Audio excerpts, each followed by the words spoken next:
Welcome to Caching in the Northwest. A little different intro there. Maybe we'll try it some more. Hey, this is the podcast. This is the podcast from the birthplace of geocaching right here in the great Pacific Northwest. Now, it's Thursday at 7 p.m. Pacific, and they call me Chris of the Northwest. And we're going to talk about geocaches and geocachers from here and all around the globe. So while you're doing your best to avoid spring cleaning, we'll be caching in the Northwest. Now, tonight, we are taking the show on the road. If you haven't noticed, I'm on the road. Wits End is literally on the road. It's true. There he is. So if you're visiting a new place, how can you use geocaching to help you find those hidden gems? Well, listeners, give us your feedback and share your questions and thoughts through the live chat with us tonight. And before we get too far into it, it's time to bring in our bookish bush baby. Some say his leaked password is Thunder Buns. And others say he will knit you a nano cache koozie. All we know is he's called Land Monkey. Hello, my friends. Good to be back. It's been a while. It has been. Good to see you. Yeah, who's the new guy? I want to say up and about, but you're sitting. I'm starting to be up and about. Yeah, it's good news. It's good news. Good to be here. Who's the new guy? Is this like a flashback to like 14 years ago, Jim? Hey, new guy. Right? Well, hey, you know what, folks? If you join us on Saturday, we'll probably talk about some of that kind of stuff. But anyways, before we get into all of that, a quick reminder that we do appreciate the support of our patrons who help to keep this podcast coming each and every week. A thanks to Land Sharks, one of our corporate Denali level sponsors, and a reminder that Land Sharks is hosting us, the Caching in the Northwest crew. That is where we are on our way to for Saturday. And if you are also going to be attending that live event at the Shark Store, there's a special message from the Land Sharks, which is people who are attending the event and want to make a purchase. Well, you are being asked to order and pay in advance online, and then choose pickup at the Shark Store when you close out your transaction there, and you won't be charged for shipping, and your package, whatever it is that you purchase, will be sitting there waiting for you when you arrive on Saturday. So if there's anything that you wanted to get from the Shark Store, order it online and choose pickup at the store. There you go. Since you're going to be there anyway, right? What a beautiful way to do it. Yeah, fun. And then, everybody gets to meet everybody. It's all a good time. All right. Also, a thanks to Cachly, the premier geocaching app for iOS. Version 8.1 with Cachly Pro features offline maps of the entire world, DeLorme and counties for finishing those grids. And Chris, I haven't been around for a little while, so do we have CarPlay support yet? Nope. I checked today. Okay. Well, never mind then. Coming soon, CarPlay support. I feel like I said that a few months ago. All right. Find Cachly in the iOS. Sorry? It's not easy. Give them time. I know. Nick, I'm just teasing you. All right. Find Cachly in the iOS App Store or go to cachly.com. And our third corporate sponsor, who was on the podcast just recently, is Tourism Valemount. Welcome to Valemount, where every season offers its own unique adventures. They are nestled in the mountains, surrounded by towering peaks, lush forests, and pristine rivers, providing endless opportunities for year-round exploration. So remember that whether you seek outdoor thrills or a peaceful retreat, Valemount awaits you. And folks, and they have a great visitor center. Yeah, they have. Yes, apparently they have a fantastic visitor center right in the center of everything in town. Yeah, go watch that episode from a couple weeks back, and you'll see it. Indeed. All right, and if you want to know more about supporting this show, well, click that Patreon link on the cachingnw.com website. Hey, Chris, you mentioned hidden gems earlier. Would you refer to them as treasures? Oh, nicely done. Yes. Seaback Tribe wants to know, is Wits End driving a new kind of car that goes into the water? Any car goes in the water once. Fair point. Who's the U-boat captain here? Yeah. Das Boot. Yes. Okay. So, well, actually, before we talk about treasures, it's time for the glow. And now some have asked, what is a glow? Hey, what is a glow? I have no idea. I haven't been around for a while. What's a glow? That's right. Hey, new guy. I can't read show notes and drive, so that's the extent of my contribution is asking what a glow is. Here you go. If you have a question or comment, please use the hashtag new guy here in the chat.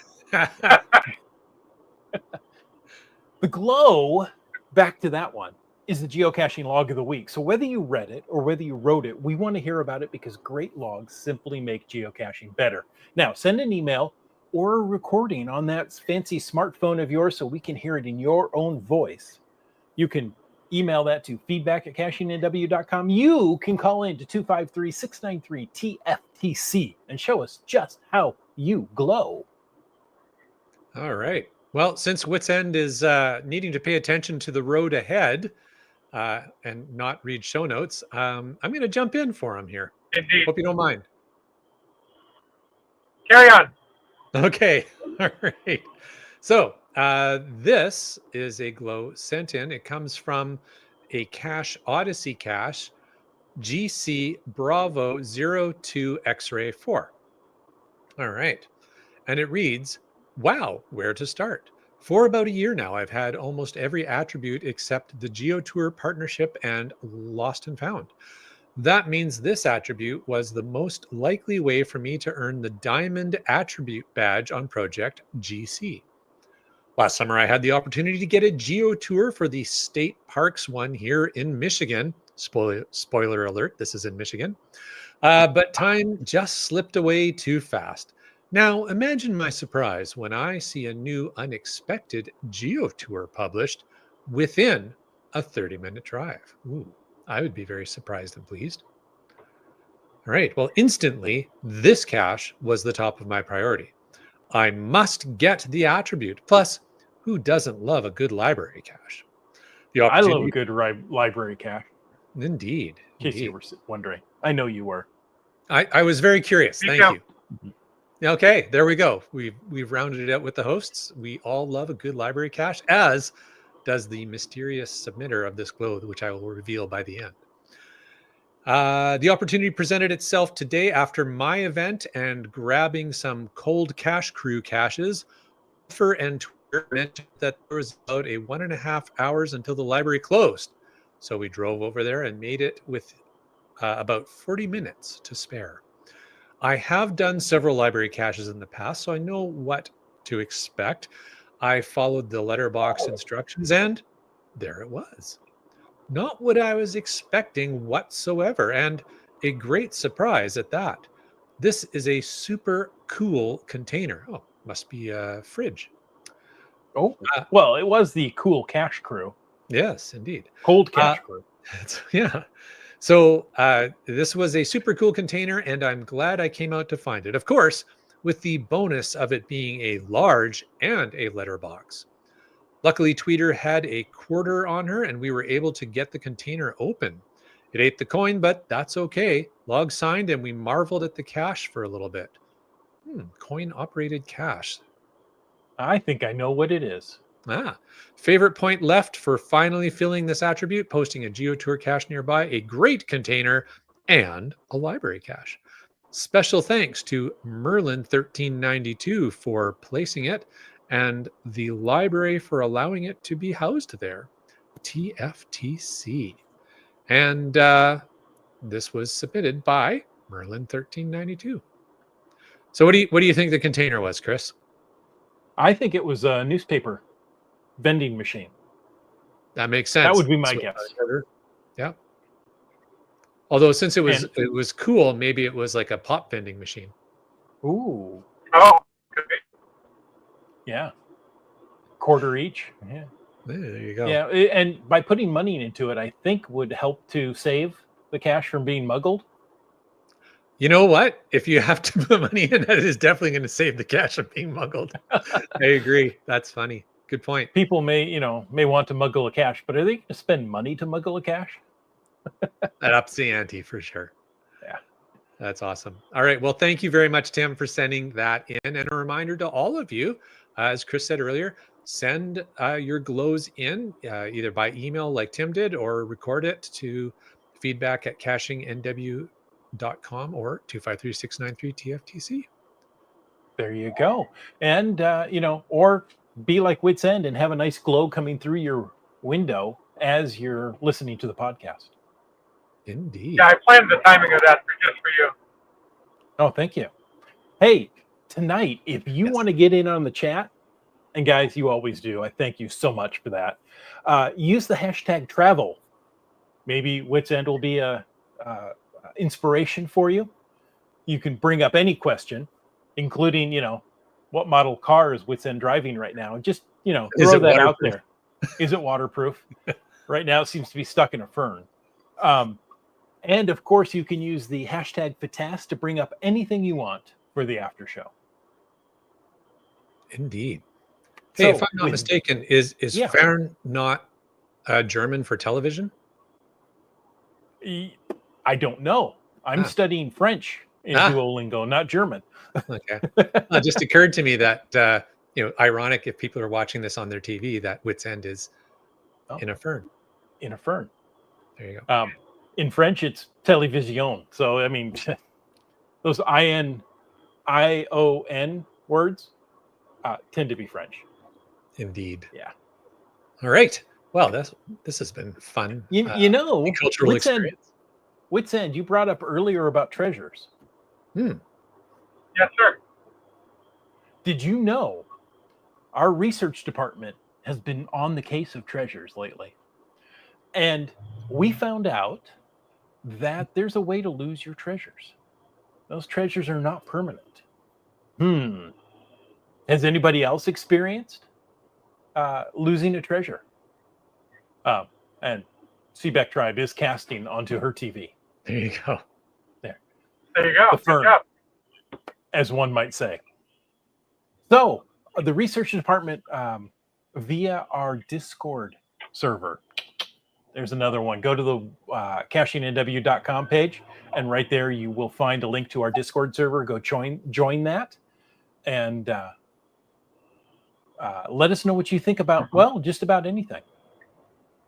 Well, look at that. Heather's also casting onto the kitchen TV so she can eat dinner. Awesome. Love it. Brian says he hasn't lost any treasures yet, but yeah, that's what we understand from the research department is if you find a cache and it grants you a treasure, and then you delete that find, there's apparently a circumstance that occurred where this happened, you lose the treasure.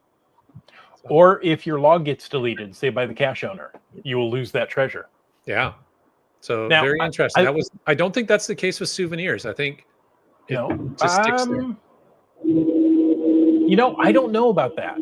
If you get a new territory, state, province, whatever, I think if that log gets deleted, I think if you only have one in there, you may lose that. I didn't think that was the case. Hey, just to jump in here, this is as close as I can get. This is as close as I can get to driving on the water. I'm mid-span Hood Canal Bridge, so sorry. Carry on, please. Sorry. I think the bridge isn't closed. The updates. It's good to know you're safe. Yeah, well, you know what? This is as close as I can get tonight for driving on the water. Is there any smoke on the water? No, but there's fire in the sky. Okay. Oh, nice. Nicely played. More cowbell, Jim. More cowbell. Okay, back to treasures. Yeah, no worries. Yeah, Laura says it happened to me. There you go.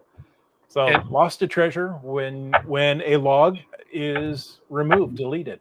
None lost for me. I only need the earth cache egg, says Three Hams. Yeah. So and again, just to clarify for everybody, what we've learned is that they don't just sort of randomly disappear. They will disappear if your log that gained you that treasure, that specific treasure, if that log gets deleted either by yourself or by the CO or for whatever reason, if that log goes away, then apparently the treasure associated with it, the treasure you earned through that specific log, goes away.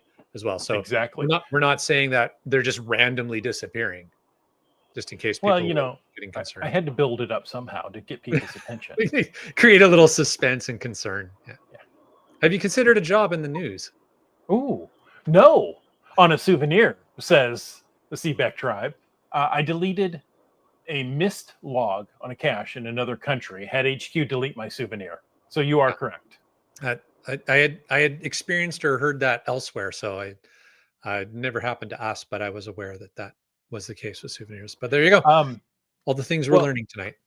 Kitty Quest said, any idea what would happen if the DT is changed on a cache that earned you a treasure from that you earned a treasure from, making it a non-qualifying DT? Ah, that is a good question. That is a very good question. Do not know. I wonder that, you know what? Let's if Chat Lackey could maybe grab that question for us. I would like to route that one to Geocaching HQ and see what they say. I'm very curious about that. And see under which conditions you can actually lose a treasure. Yeah. Now we're curious. Yeah, curious minds want to know. Yeah, good questions though, you guys. Awesome. Yeah. Okay, so I'm so glad I don't know if you said it or not because I'm driving, but I thought I read somewhere that people were having that problem if their log got deleted, they lost the treasure, and they couldn't get it back by going out and logging another cache or posting a new log. Oh. There was a bug in the system or something. I could be wrong about that, but I thought I heard that. Ooh. Okay. That would be interesting. Yeah, that's additional news. Now we're inciting panic. Excellent. Good job, Tim. All right. Wait, this just in. I have no new news. This just in. I have a finger in my ear. Yes. Hey, did you know the three of us are going to be together this Saturday? Again. Once in a long... How long has it been? It's been a long time. I don't think we've been all three of us together. Have we been together since COVID? I think so. Yes. Not all of us. I mean, Land Monkey came over to Tri-Cities, and I've done caching with Trish, but I don't think all of us have been. Oh. Since maybe Victoria last time? When we were at the castle. I don't remember. It's been a while. Jeez. All right. Well, it's about time then. It is about time. So, yes, we will be at the Shark Store Saturday from 2 to 4. So, Saturday from 2 to 4 at the Shark Store. There's an event for it and everything. That's, I can do this. GC, Alpha Victor, Zulu, 4 Bravo. Did I do okay? Yeah. You did just fine. Whew, that was good. Okay. So head on over to the Shark Store. Put a will attend because there's going to be treats available. We want to make sure we have enough for everyone. We're going to do a live show from the Shark Store. You're going to love it. I know. You're going to love it. It's going to be fun. We're planning all kinds of special stuff that Jim doesn't know about, so we're going to surprise him. And I think that's like 11 p.m. to 1 a.m. UTC or something like that. I don't remember. It's Pacific time zone. That's all we really care about when we're in the Pacific time zone. Yeah. But yeah, if you wanted to join, I've already created the StreamYard for it, so it should be on the socials. Nice. So maybe we'll... Oh, go ahead. Seabeck Tribe answers a question that Witsend and I had earlier today. He called me and said, about his travel. He said he had a question, and I looked it up. Witsend is lucky the bridge is open since it was closed for about an hour and a half due to wind. My adventure today was on my way back from Swim, or I just missed that closure while car was being towed to a shop. Eventful. So there you go. He got a notice that the bridge was closed and it was routing him around. And I go online and I go, no, it looks open to me. Indeed. But, it kind of comes into our topic tonight. Yeah. Was geocaching related? Like, thank you, Bri Lang. That's just what I was going to segue into. Finding a way to know about things in town that's happening through geocaching, as if geocaching was your tour guide. Geocaching as your tour guide, indeed. So geocaching helps you discover locations beyond the typical tourist traps, Mhm. often leading many of us to local favorites and lesser known points of interest. Um, some of the reasons for this, the most obvious, I think, that I would think is the most obvious, is that many geocaches are placed by local cachers, so they have a deep familiarity with their city, and Mhm. they can bring you to authentic local spots, and maybe even provide insights in the cache descriptions from their own perspective of their own hometown. So when you visit, you get a more authentic experience through that. That's a possibility. So often geocaches will be located near something interesting to see, prominent landmarks, or some other unique place. Cool little shops or such that might go unnoticed otherwise. So it's a great local guide. It's as I say, geocaching as your tour guide. It's a great option. At the heart of it, I think what the ideal scenario would be, I will propose, is geocachers being able to put together a curated experience within a city that's Mhm. gathered from the collective knowledge and interests of the local geocaching community. So, if you're planning to go somewhere, as opposed to your conventional travel guides or websites, um, you can curate your own interesting tour of a new location through the game of geocaching and the associated games with it. So that would maybe be my starting point on that topic, Chris. Any thoughts? Well, let me put in a spicy hot take, if you will. Okay. I think having a geocache at a landmark, at a viewpoint, somewhere interesting, is an excellent way to do it. I think it's better than waymarking, right? Hey, this is the McDonald's where I kissed my girlfriend for the first time. That's great for that one individual. Does anybody else really care? There, I did it. I dumped on waymarking. Okay.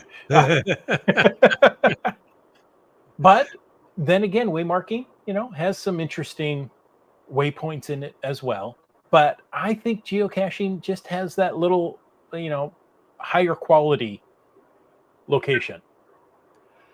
Yeah. I mean, I guess if you so let's take that example, Chris. If you look at waymarking specifically, waymarking does have categories. So I Right. suppose if you were selective in the categories you use, you could use waymarking as an addition to that. And at the same time, I'm not going to say every single geocache placed in a city is going to be worthy of adding to your curated tour of that city, because we all No, know exactly. there's varying And levels. and over time, those locations can lose their interest, Indeed. right? Construction, uh, you know, revamping of the city, who knows what. Something now that that location is not in the best part of the city that it used to be. So there's a lot New of different roundabout. options. New roundabout, yes. Yeah. See? There you go. Was there a cache in the middle? I don't know, but it wasn't. That roundabout wasn't there the last time I came up here. There you No, they go. finished the roundabout right there. I know exactly where you are. We Yeah. commented the same thing. I bet you Yeah. Seabeck Tribe I'm knows past it exactly where now. you are too. Yeah. Too funny.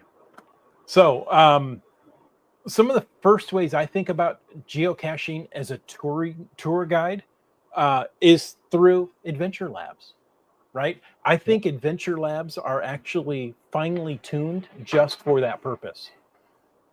If you're new to the podcast, new to the geocaching game, an adventure lab is an app-based platform for interactive digital scavenger hunts, let's say, that serve as kind of that personal tour guide. These adventures offer a contactless exploration experience and making them particularly well suited for self-guided tours. Uh, Contactless is a very difficult word to read uh, as you're going through. So Yeah, that could be. It's just an and odd word. It is. It is contactless. Sometimes I'm just tactless. Well, that's a more normal word for us to use on this podcast. Yes. And I think Adventure Labs also have this because there's a different app that separates them from geocaching. I think it's an easier step into the world of geocaching to go through Adventure Labs. It makes it a very easy experience. You can look at it on your phone, navigate to it, walk up to a plaque, to something that you're going to have an answer, put in the answer, and they go, "That's right." And now you go find your next one. Yeah. Well, and I think you raised a good point that maybe we might have glossed over a little bit. And as far as I am aware, that was actually the original intention when Adventure Labs Mhm. were brought out, right? Because they were making them available for local tourism groups, et cetera, to purchase Right.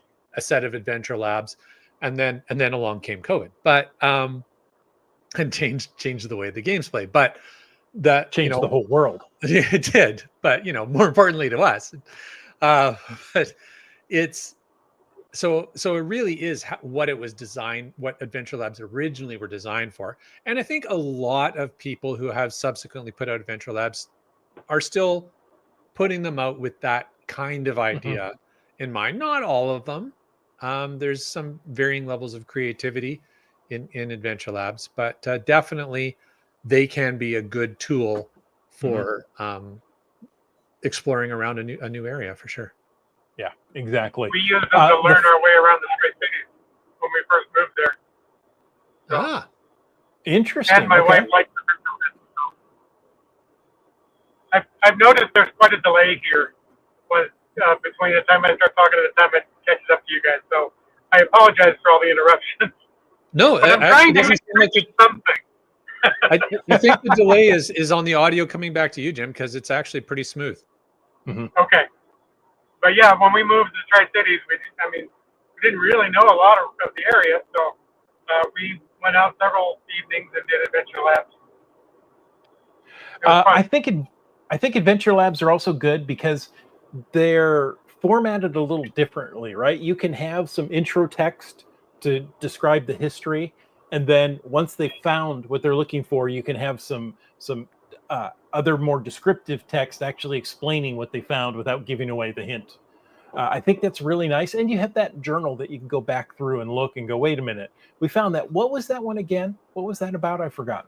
That's interesting. So, I don't know if I've ever done that is go back through the journal after having completed an Adventure Lab. I mean, I would if I'm trying to solve a associated mystery cache, but that's a good point to use it as a reference down the road, Chris. Interesting thought.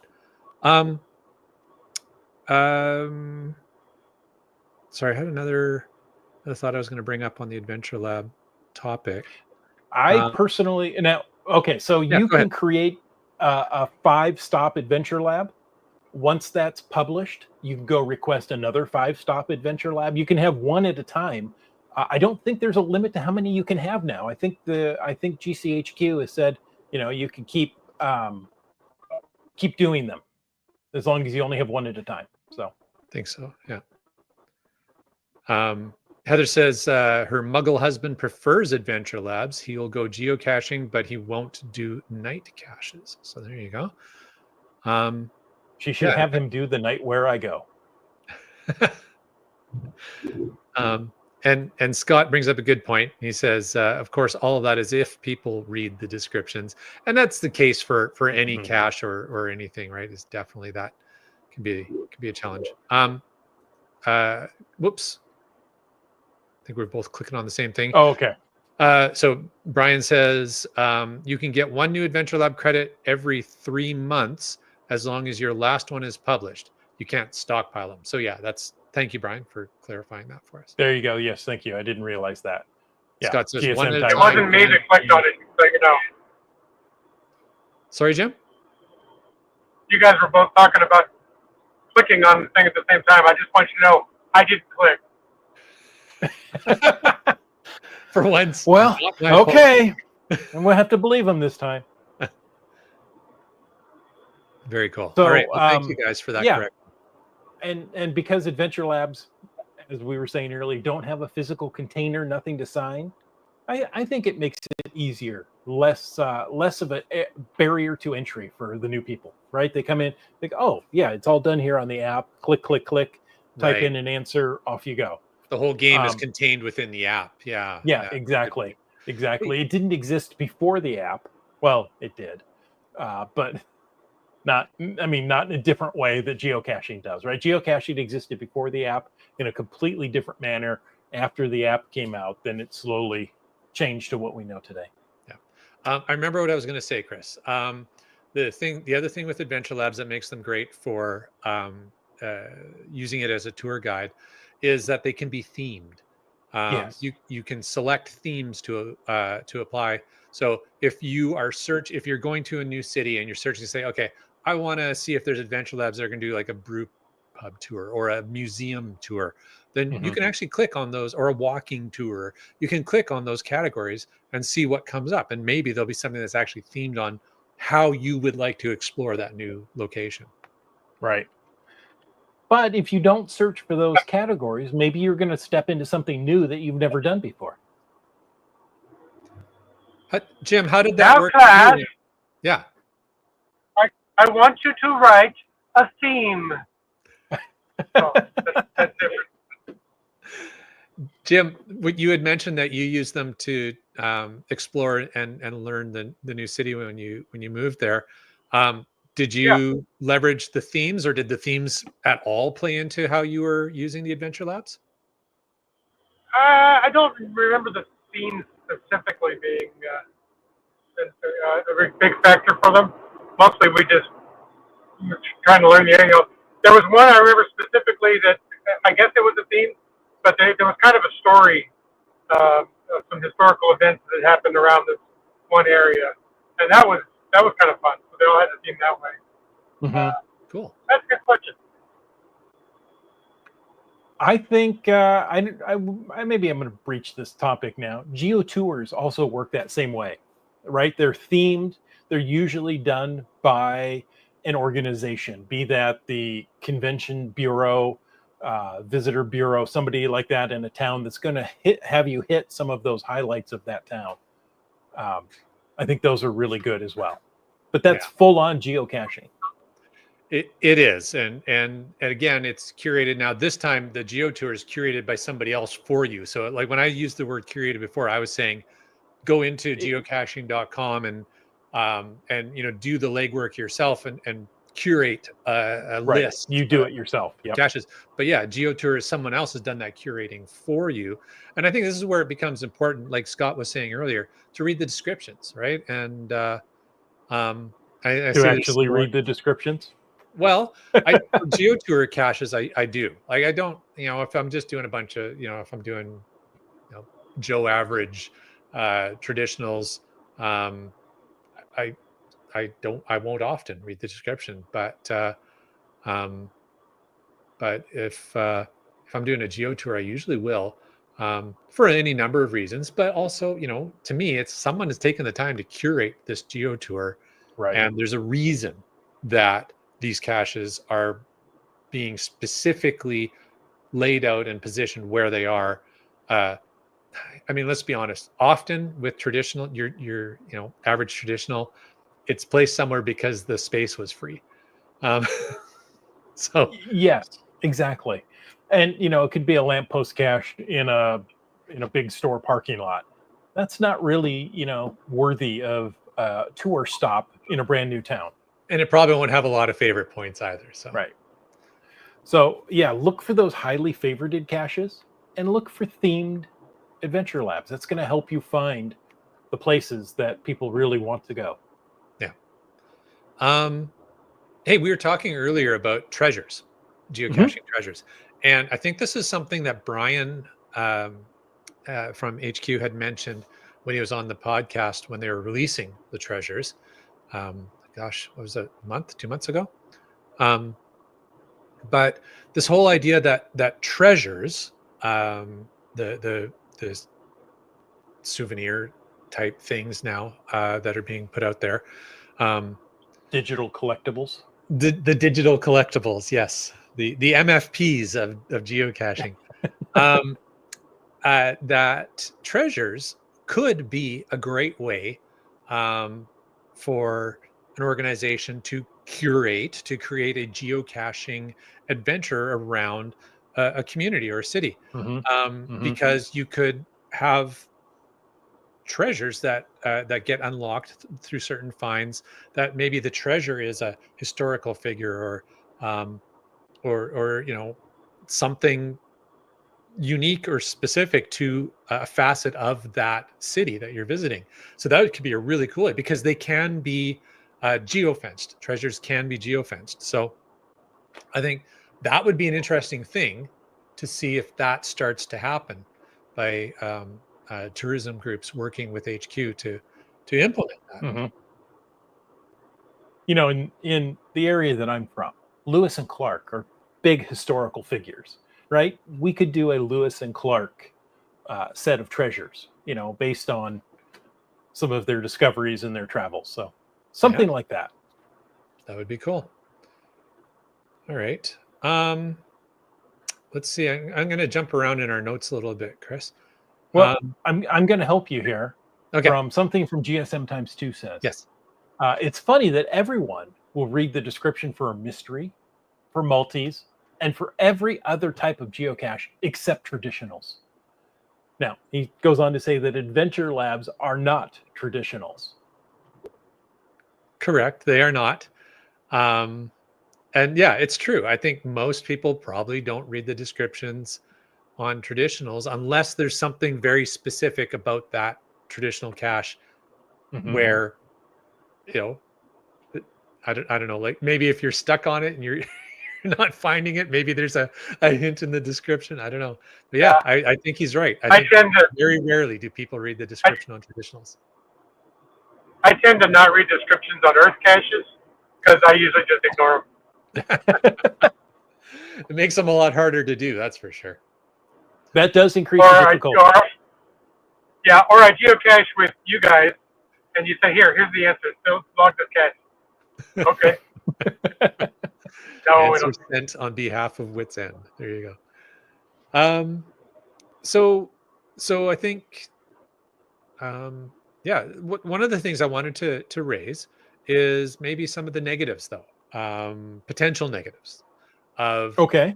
geocaches as your tour guide, and I am going to propose that is comes down to the um, intent and capability of the cache hider and the ethics of the cache finders. And what I'm talking about is um, people accessing spaces that they shouldn't be accessing, whether that's private property, whether that's um, a protected Sensitive areas. environmental area.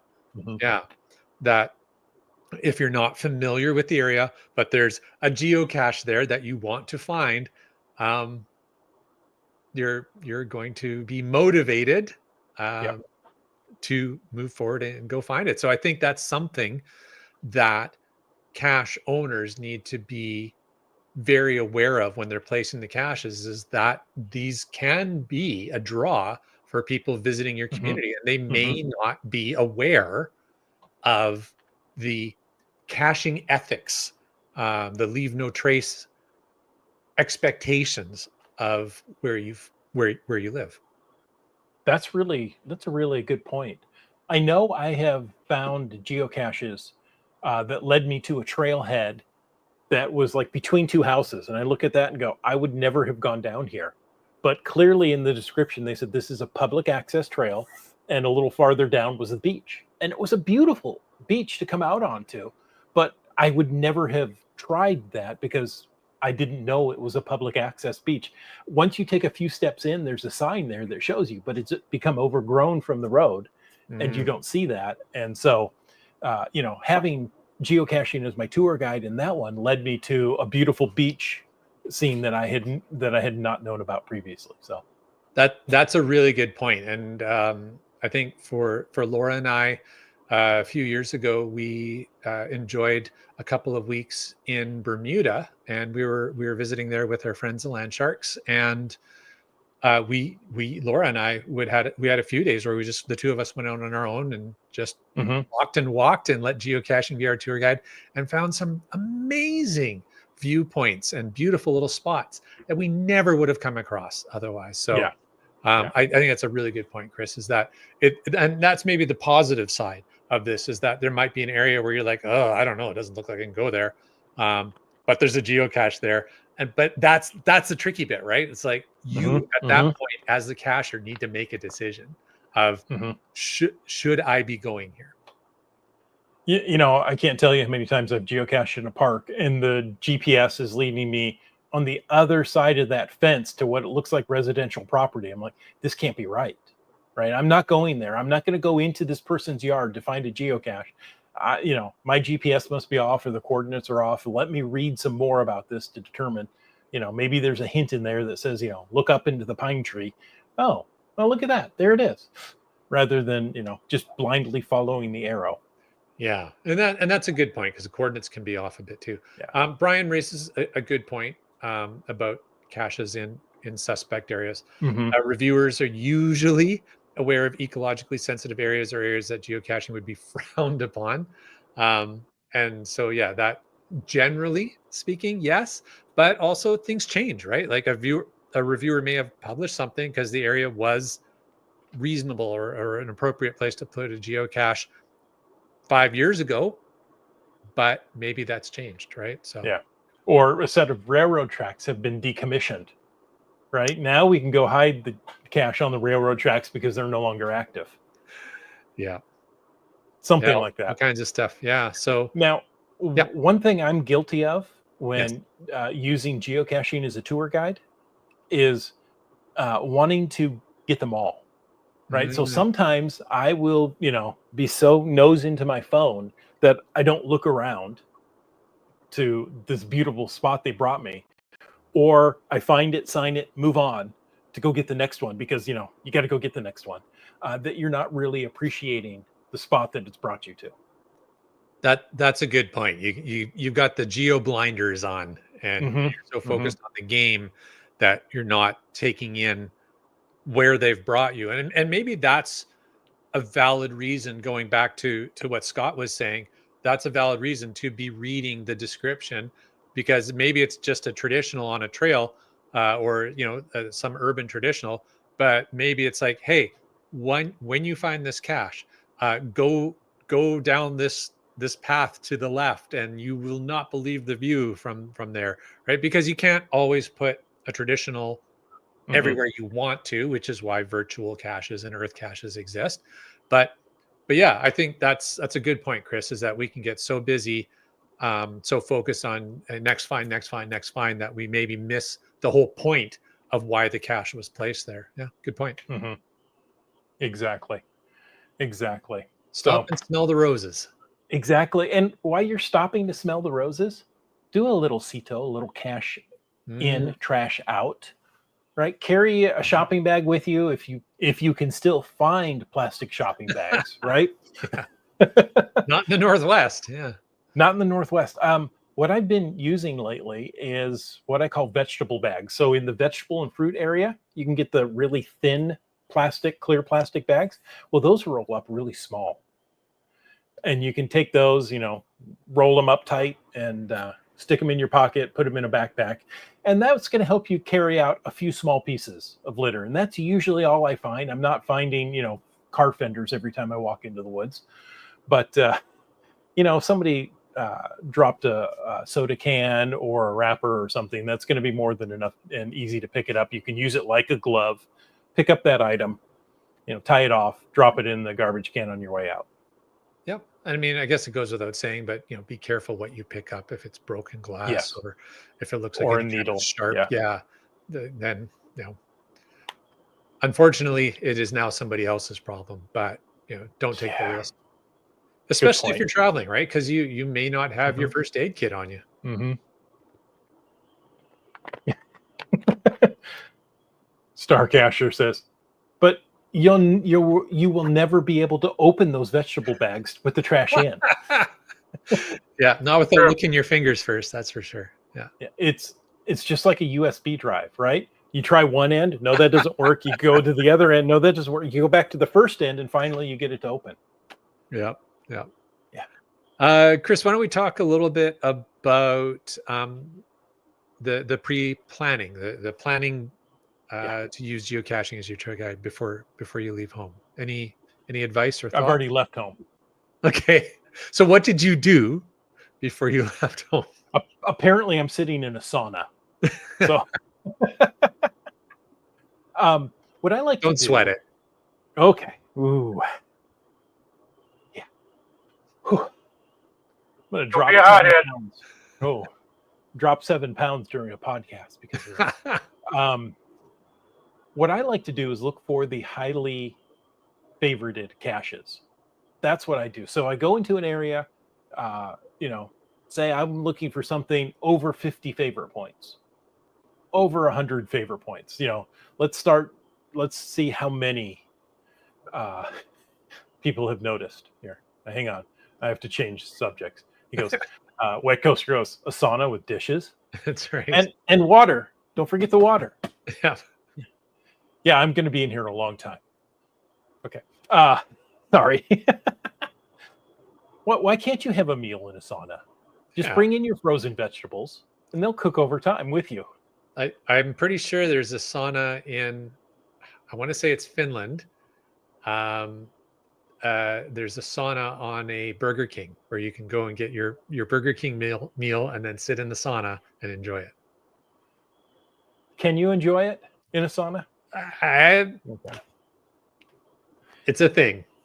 Okay. So back to finding highly favorited caches. I use the website, right? Set the filter to 50 or 100. I start with 50, right? If we get, over 200, okay, let's filter it down to 100. Let's get just a handful, maybe a dozen, okay, bigger handful, dozen or so that, and maybe they're grouped together so it's easy. You're not driving all day to get these highly favorited caches. And then start looking at them, right? See if, just finding our way has a great point here. High favorite points are often misleading. Old cache that is no longer maintained could be a big disappointment. That's true. It could. And I think that's so Chris, taking Jafal at his word there and applying that to what you were saying, there's ways to mitigate that though, right? Like, yes. So I think if you're looking at you do the steps that you've already described and you go, okay, I've filtered this down. The next step I would suggest is now take a quick look at the most recent logs. Oh, I thought you were going to say read the description. No, nobody does that. No. But basically, read the description, right? Is it, hey, I wanted to place a cache here because, I remember coming to this lake as a child. It's got great memories, beautiful views. You can, if the clouds part the right way, you can see the mountain. Yeah. The mountains Things out. like that. Yeah. Good one from Dora Moore. You want to pull that up, Chris? She says, when I'm going somewhere new, I start planning by looking for virtual caches first. And I think we were going to talk earlier about different cache types and how they play into planning for travel. But, I skipped past that. But Dora Moore brings up a good point. And, virtual caches are most often, not always, but most often placed at very interesting areas where you can't put a container. Right. So there's a reason that you're being drawn to that location to find the Earth cache. And so, I think that virtual cache are a great way. To find that virtual. I think virtuals are a great way to curate your own geocaching as a tour guide list. Well, apparently you brought up what she was going to talk about next. Next, I look for Earth caches. Sorry, Wits End. I kid. I do Earth caches. I just don't do nearly as many as somebody. Certain people. Nobody does as many as Land Monkey, but yeah, anyway. Maybe Land Monkey's not doing that many right now because there aren't any more for him to find. Well, what's funny is Laura was watching one of the one of these episodes, the CNW episodes, What? while I've been off, and she said, "Hey, they made a comment that there's no more earth caches for you to find." She said, "That's not true," and it's not. We've actually very intentionally, within 20-kilometer radius of home, left earth caches so that for things like, oh, I don't know, maybe if there's a treasure where you have to find an earth cache, Ooh. or International Earth Cache Day, we or have a weekend, yeah. See, so on some level, you ignore them too. There you go. I don't ignore them. I don't ignore them. I treasure them. Yes. Ooh. You know, earth caches can be very interesting locations. That's Kitty Cache. Yes. Kitty Quest. Thank you, Kitty Quest. They can be, absolutely. And Mhm. but you know what? It's like any other type of geocache or adventure lab. They're not all created equal. So No. often they can be interesting locations. And if they're high favorite points and the most recent logs look good, then it's probably definitely worth going and checking out. As long as they're not erratic. Oh, good. Another glacial erratic.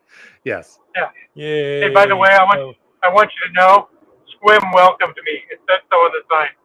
Oh, do you feel welcomed? It said Squim welcomes you. So I do. I feel very welcome. Welcomes you, comma, wits end. Well, okay, maybe not that personalized. Just curious. Let's see if anybody in the chat knows how to spell squim. A couple do. We know that. Feedback Tribe does. Yes. Oh, yeah. Breiling was first. There you go. It looks like sequium. Let's see. Doramore says, my brother-in-law on an earth cache tour. I took my brother-in-law on an earth cache tour as part of in his part of the world. Sorry, I'm not reading this well.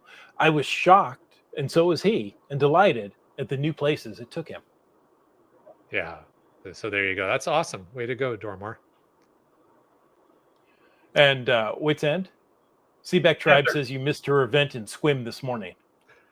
Oh, I should have been I here. say, don't worry, there'll be another one in the a couple hours. It's Seaback Tribe. Isn't she hosting events like 14 a day or something? Apologies for my poor planning. I wish I could have been there. There you go. There we go. Now, we talked about geotours. And do we want to talk about apps? We're coming up on our hour already. I don't know how this happened. You know what? Why don't we can skip that and maybe just wrap up talking about some tips for people placing geocaches to help visitors to their community.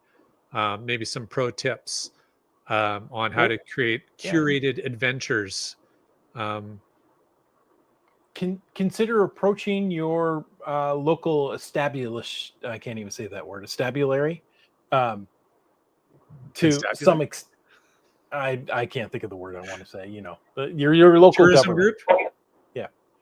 And say, hey, I want to do a geotour to bring in geocachers into the area, right? I've done a donut trail, right? There was the 100-year history of national parks or state parks in Washington State, right? The Rainier 100, they were all around Mount Rainier. Yeah. So, yeah, you know, there's a lot to do. There could be food trails. There can be pub runs, as you said. Was there not an official Earth Cache geotour? I think associated with the Cincinnati Woodstock, Geo Woodstock, there was for a brief period of time. It didn't last too long. But I think the point being that, but it doesn't even have to be a formal geotour, right? Because there's a lot involved in putting an actual geotour together. But, you know, if you want to focus on putting out caches that'll really engage and inform people who are coming to your area to visit. Think about where you're placing them, and we commented earlier about people not reading descriptions, and it's true. Like, you could put a ton of effort into a really great description on a traditional, and it never gets read, right? I mean, that Right. is possible and probably likely. But there's probably ways to do that. One of them would be to create a multi that takes people Mhm. to a couple of different historical locations that you think are significant to your community, and people will have to read the plaques in order to collect the clues, right? I mean, that's a way you could curate an adventure, um, as well as, of course, using Adventure Labs for a similar process. Mhm. I completely agree. Get out there and place those geocaches. Yeah, Whether they well, be geocaches, multi-caches, adventure labs, earth caches, virtual caches if you're granted one. yeah, and maybe the thing we can close on here on this topic, Chris, is events. Mm.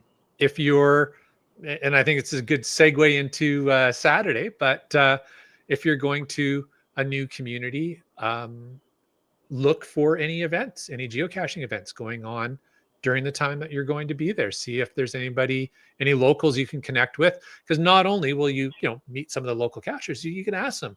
So let's say I'm going to a Swim. city I'm not sorry. Squim. Yeah, let's say, fair enough. Let's say I'm going to Squim and I'm not really familiar with, well, what interesting things are there to do in the Squim area?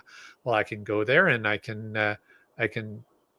talk with Lori, and she can say, well, Mhm. hey, have you thought about this? Because you will run into local cachers who know about the local thing. So events, seeing if there's any events, Mhm. is a great way to learn a little bit more about what interests you, because you can ask the specific questions you want at the event, Or host one. or host one. Sure. Yeah, plan Yeah. ahead and host one in a city you're going to, and maybe meet some local caches that way. Yeah. Put on a live podcast. There you You go. could do that. I was going to say you probably don't want to host too many events around, say, a Geo Woodstock, because Well, I that's don't think going you to be can, tough. because the whole event Yeah. stacking thing comes into play. But yeah. But I nonetheless, prefer go ahead with I, Jim. I prefer event snacking myself. Mm. Perfect. Yes. Well, come to the event on Saturday. There Okay, will be snacks available. We'll make sure there's event snacking for you, Jim. okay. But yeah, if you're going to be in an area, you've taken the time to plan a vacation, you know what? Go ahead and plan an event. You've got, as long as it's 2 weeks out, you're going to get some of the local cashers to come by, and they're going to tell you, hey, you need to go see this one. Wow, that's a great location. Yep, for sure. All right, my friend. I think we've taken it to the top of the hour. Good job. Way Can't to go, believe guys. it went by quick. He's sitting in a sauna. I Sweating worked it up a schwitz. There you go. So, folks, thanks for taking the time to listen to this episode of Caching in the Northwest. And we want to take a moment to thank Landsharks, Cashley, and Tourism Valemount, our corporate Denali level sponsors. LANDSHARKZ.ca is the outdoor adventure and geocaching store. Check them out online. Pre-order the items that you're going to pick up in the store this Saturday.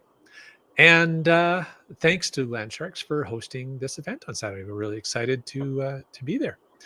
Cachly is the geocaching app for iOS. Whether you are seeking outdoor thrills or a peaceful retreat, Valemount awaits you. We want to thank all of our faithful Denali level supporters, of course, Landsharks, Cachly, and Tourism Valemount, but also Cool Cow Cachers, and saw this person earlier in the chat, Hawaiian Mile. So, folks, if you want to know more about supporting this show, click the Patreon link on the cachingnw.com website. It starts with you, Land Monkey. Oh, it does. All right.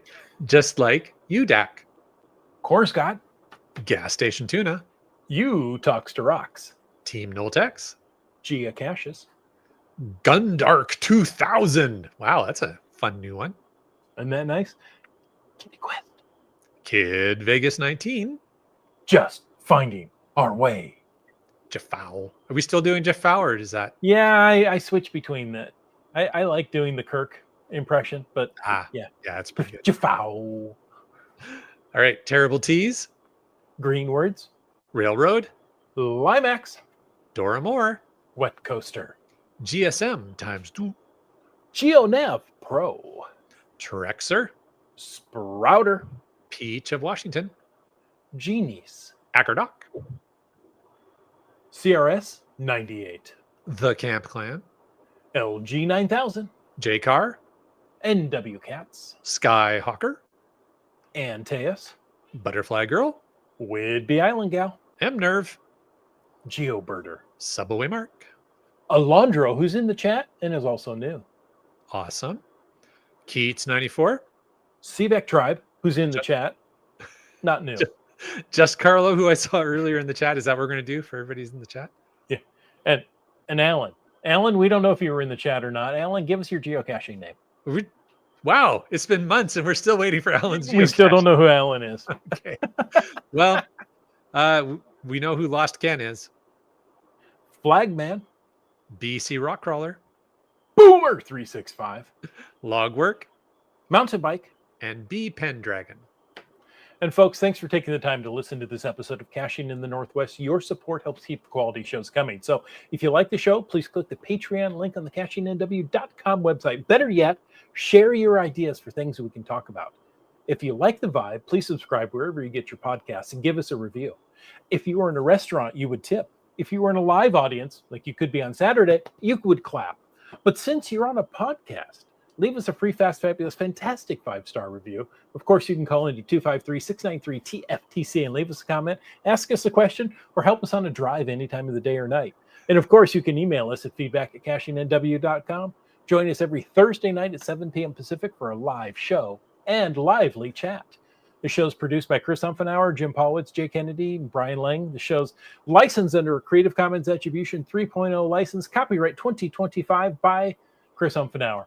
And Wits End, take us into the after show. Oh, let's see.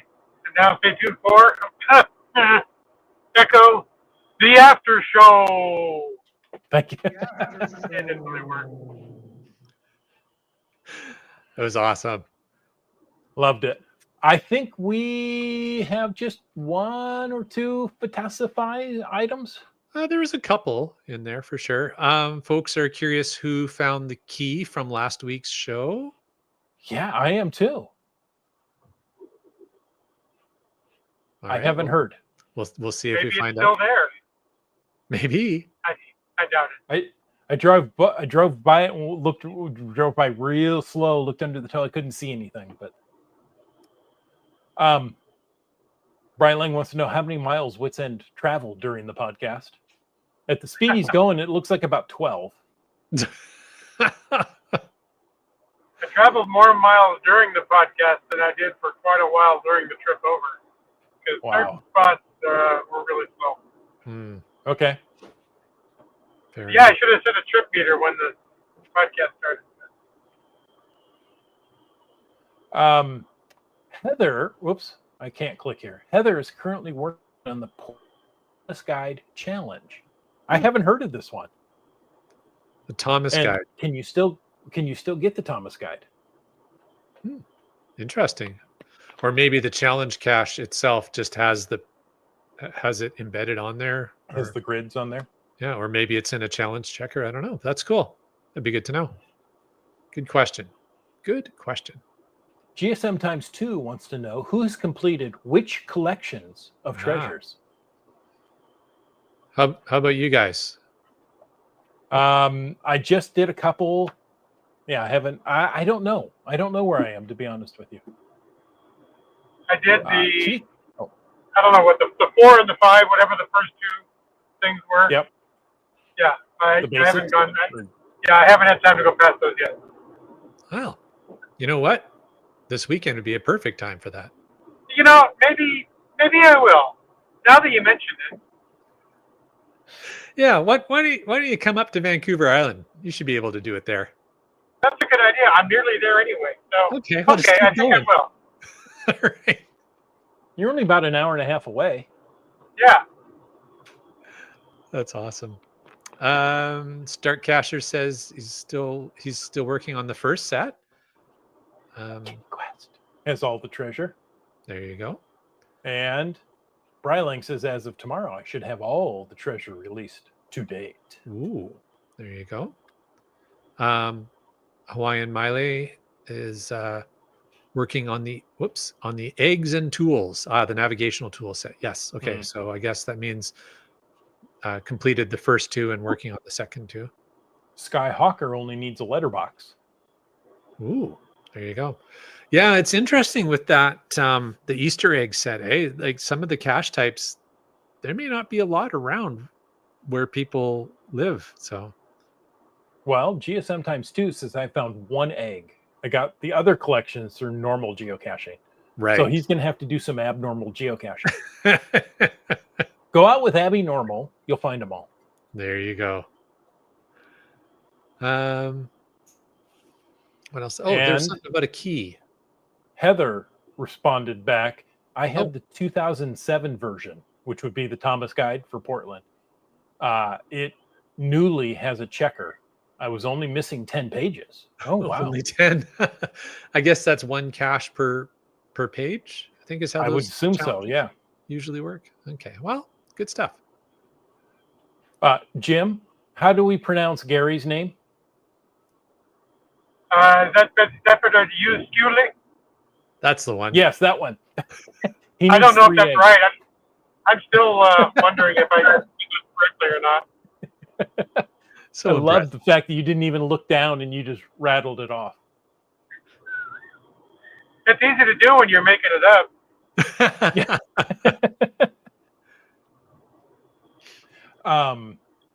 Monkey Cakes has completed the first 2 collections, also has 1 egg and navigational tool. Excellent. Okay. Well, I think that catches us up. Before we close, there was a comment that wasn't flagged as a FATAS, but I want to Please. address it. I'm just scrolled right back. Where is it? And we can see the sun is fading on Wits End. Don't on let the his sun day go of down travel. on you. Yeah. Shoot, where is it? Oh, there we go. Question: ever cached at China Creek in Port Alberni? So there you go. No. I wonder who posted that. Yeah, well, that's why I wanted to pull that one up because Nice. I hear it's lovely there. yes, indeed. Where is Port Alberni? It's on Vancouver Island. It's about midway up Oh. Vancouver Island. Okay. And yes, it's a lovely area, and I believe I have cached at China Creek in Port Alberni. I've never China been Creek. farther north than Sydney. There you go. You have to plan for another trip to get yourself up to Nanaimo, Comox, Courtney, Campbell River. Central Vancouver Island is just beautiful. Does each one of those towns have their own specific type of bar? Or is it just Nanaimo? Just Nanaimo. Okay. Well, then, what's the real driver there to get up there? Oh yeah, geocaches. There you go. And just amazing areas to discover and explore on Vancouver Island for sure. All right. That's the last one I wanted to make sure I spoke to, Chris. Thank you. I think you had to. Yes. Perfect. Folks, All right. thank you so much for joining us. And until next week, when I may be out of the sauna and into a normal studio, get out and get caching in the Northwest.